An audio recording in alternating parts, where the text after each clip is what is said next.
Selamat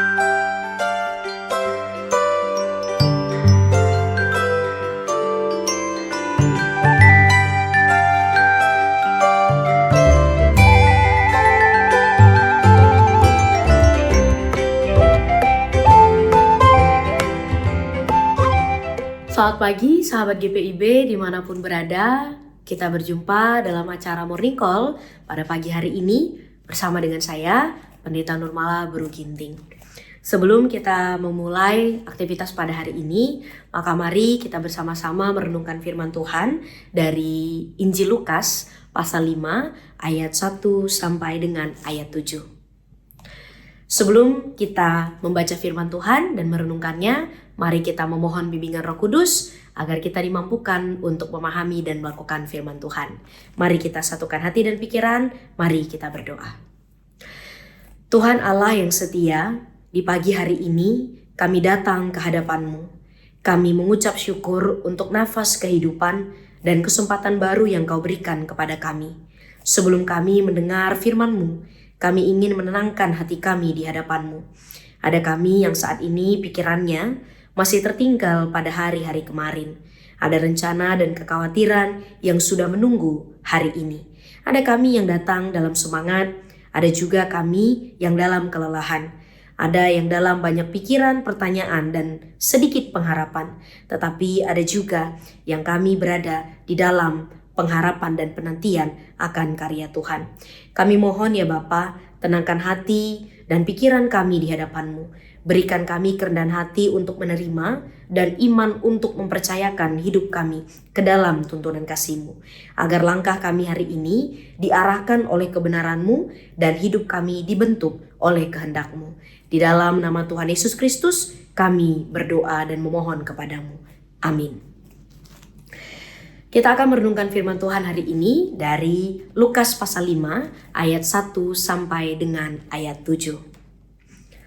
Saya akan membacakannya bagi kita semua dari Injil Lukas pasal 5 ayat 1 sampai dengan ayat 7 yang menyatakan.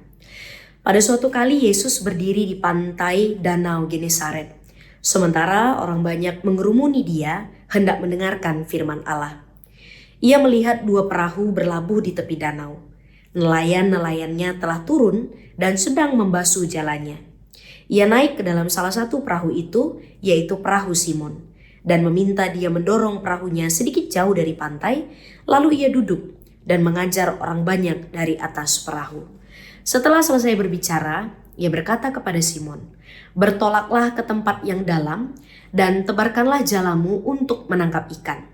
Simon menjawab, "Guru, sepanjang malam kami telah bekerja keras, tetapi tidak menangkap apa-apa.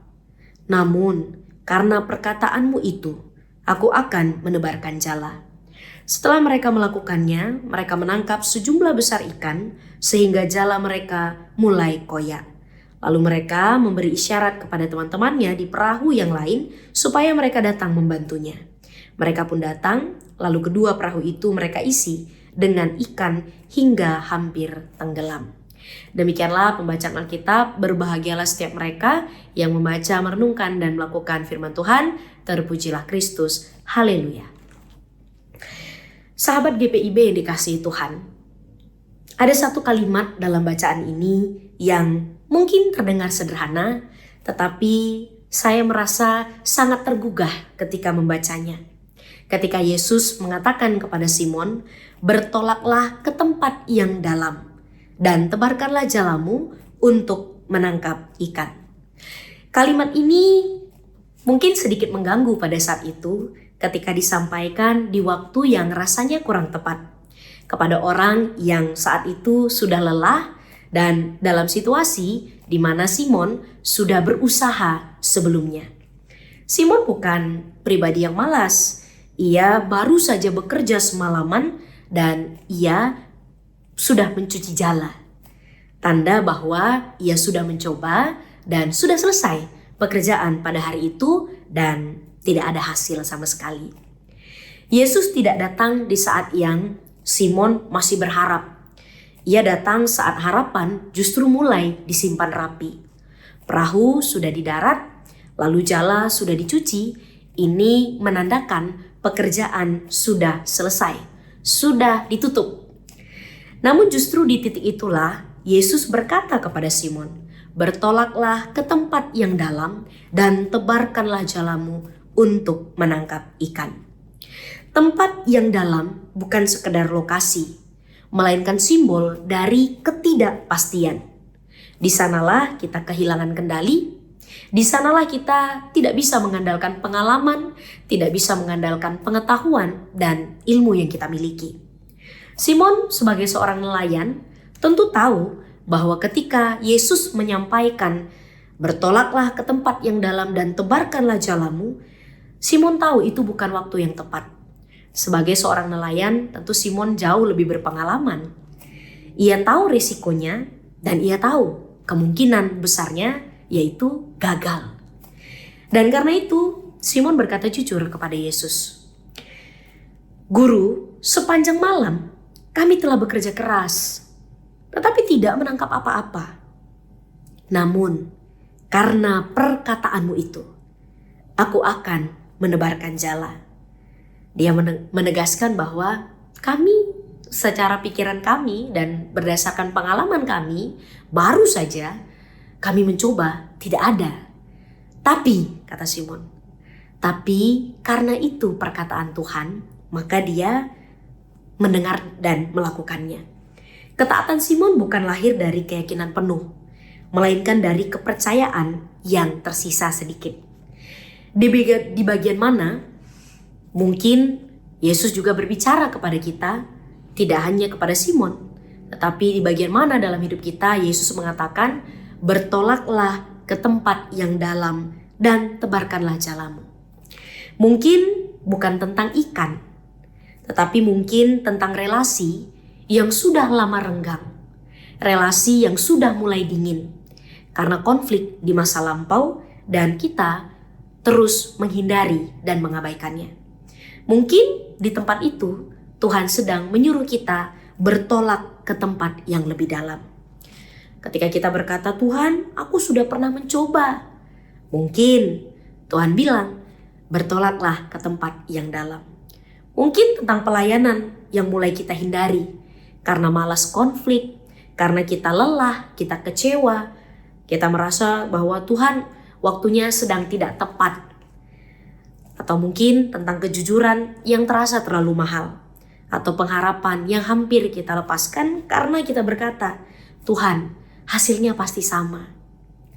Yesus tidak menyangkal pengalaman kita. Yesus tidak mengatakan Simon salah ketika Simon jujur atas apa yang ia rasakan. Yesus hanya mengajak melangkah lebih dalam, bukan berdasarkan apa yang kita harapkan, tetapi berdasarkan siapa yang memanggil kita. Ketika jala ditebarkan, dikatakan ikan begitu banyak hingga jala hampir koyak. Ini menunjukkan satu hal penting, bahwa mukjizat terjadi bukan karena strateginya berubah, tetapi karena firman Tuhan berotoritas dalam situasi dan kondisi tersebut. Namun fokus kisah ini tentunya bukan pada ikannya, melainkan pada respon Simon. Ia tersungkur dan berkata, "Tuhan," dalam kalimat selanjutnya, "aku ini orang berdosa." Memperlihatkan bahwa berkat justru membuka kesadaran diri. Mukjizat membawa pertobatan, dan dari situlah panggilan lahir. Yesus berkata kepada Simon, "Bertolaklah ke dalam, bertolaklah ke tempat yang dalam, dan tebarkanlah jalamu untuk menangkap ikan." Tetapi mungkin pada saat ini Yesus berbicara bagi kita semua, bertolaklah ke tempat yang dalam, tempat yang kita rasa tidak akan ada perubahan keadaan. Tempat yang kita rasa sudah tidak ada pengharapan di sana. Di tempat-tempat di mana kita merasa kenyamanan kita terganggu. Disitulah Tuhan memanggil kita, bertolaklah ke tempat yang dalam dan tebarkanlah jalamu. Hari ini Yesus tidak meminta kita menebarkan jala secara harafiah, tetapi Yesus menekankan, percayalah sekali lagi.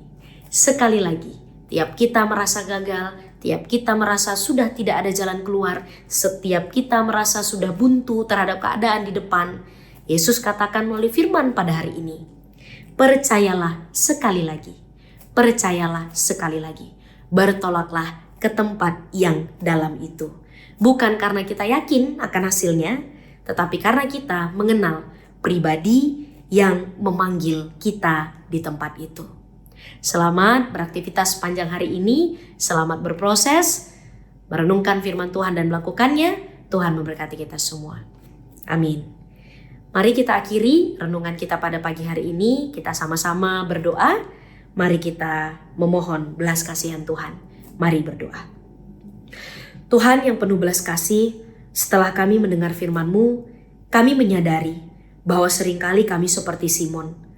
Lelah, kecewa, dan ragu untuk mencoba lagi. Kami berdoa bagi jemaat-Mu yang sedang bergumul. Dalam keluarga, bagi relasi suami istri yang mulai dingin. Komunikasi yang terputus, dan luka-luka yang lama yang belum sembuh sampai hari ini. Tuhan ajar kami untuk berani menebarkan jala kembali, bukan dengan kemarahan, tetapi dengan kasih dan kerendahan hati. Kami berdoa bagi jemaat-Mu yang bergumul dalam pekerjaan dan ekonomi, bagi mereka yang bekerja keras tetapi hasilnya tidak sebanding, yang sedang mencari pekerjaan atau yang menanggung beban keuangan yang berat. Ketika kami berkata, Tuhan, kami sudah mencoba, ingatkan kami bahwa Engkau tetap Tuhan atas hidup kami. Kami berdoa bagi jemaat-Mu yang lelah dalam pelayanan, mereka yang mulai menjauh karena kecewa, yang melayani dengan hati letih dan motivasi yang terkikis. Tuhan, pulihkanlah kembali panggilan kami dan ajar kami melayani bukan karena hasil, melainkan karena ketaatan kepadamu. Kami berdoa bagi jemaat-Mu yang bergumul dalam iman dan pengharapan, bagi yang merasa doa-doanya tidak dijawab, yang imannya terasa dangkal dan kosong. Ketika kami takut melangkah ke tempat yang dalam itu, ucapkanlah kembali kepada kami firman-Mu ya Bapa, agar kami tidak takut. Kami berdoa agar kiranya kami semua dimampukan menapaki kehidupan yang penuh dengan gumul juang ini dengan terus bersandar pada otoritas firman-Mu. Kami berdoa bagi gereja-Mu secara keseluruhan, ajar kami tidak hanya sibuk mencuci jala, tetapi kami juga tetap peka saat Engkau memanggil kami melangkah lebih jauh. Ajarlah kami untuk taat, bahkan ketika waktunya terasa tidak tepat menurut kami. Tuhan, kami menyerahkan seluruh hidup kami ke dalam tangan-Mu, terkhusus di sepanjang hari ini, dalam setiap aktivitas yang akan kami lakukan. Pimpinlah kami bukan hanya menuju berkat, tetapi menuju kehidupan yang berkenan kepadamu.